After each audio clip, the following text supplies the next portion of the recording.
Hey everyone, welcome to the first session on the series on preventing burnout. I'm so excited to be doing this with you. I've burnt out a couple of times in the last few years and it's just been such a hard and rocky journey.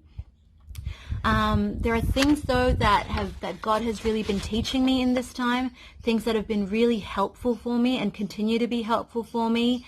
So I guess all the sessions that are going to come from this are just me sharing with you things that I have found helpful, just in the hope that they can also be helpful for you. So each session is going to look at one overarching question, and then it's going to end with some reflective questions that hopefully will get you just thinking about that overarching question for yourself. Sorry about the background noises. I enjoy doing this outside, and I hope that you're still able to hear me okay. So in this first session, the question we're going to look at is this: what is the primary way in which I relate to God?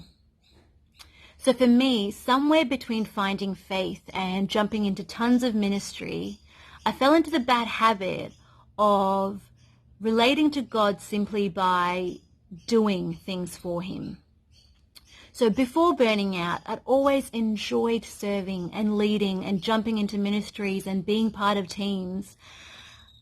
But one big problem was this: I'd replaced being with God with doing for him. So this isn't about saying that jumping into ministry is somehow a bad thing. It's actually saying there's a place for it, and that place comes after the place of actually just being with God. And I think as leaders and ministry volunteers and pastors and whatever else in the church, I think we can get so easily caught up in the day-to-day. There are demands or needs or other things that come our way all the time. And this is good, this is great. But we can't respond to these things day in and day out if we're not spending time being still with God, resting in God, enjoying his presence, and letting him minister to us first. If we're not making room in our lives for God to minister to us, it doesn't make sense that we're hoping that he'll continually minister through us.